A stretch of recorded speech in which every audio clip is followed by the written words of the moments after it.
right, well, this is James's truck. We set it back here. We've gotten everything cleared away.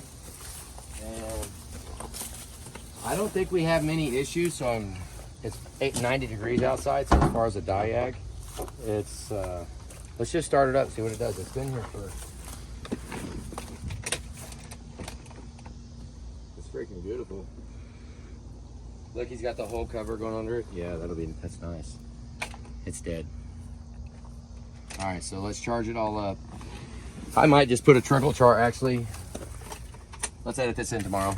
We'll see tomorrow. We'll put a charger on it because I really don't want to strain the alternator too bad. We'll get a charger on it, let it trickle tonight. That way the battery's actually, well, let's look and see if they're new. All right, so it looks like it already has, coolers are gone.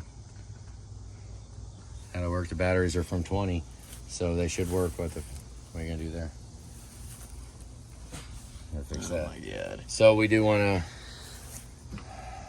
in a perfect world, you know what we ought to do is just take the batteries inside and let them charge tonight. So we put them on and they're bang, fresh and new. Let's do that. Put them on turbo charge tonight. I mean, I know I picked up something once of mine that was at another place getting stuff done, and they left the key on and ran the battery dead.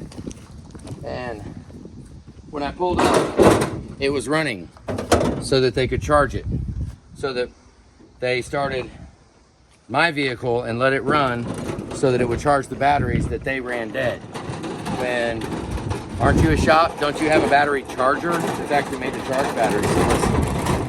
So I don't need to strain everything on the truck, so let's charge the batteries and then put them back on. And that way when we go to start it, when we do our first start to pull it in, to yank the engine completely apart, we'll actually have good power.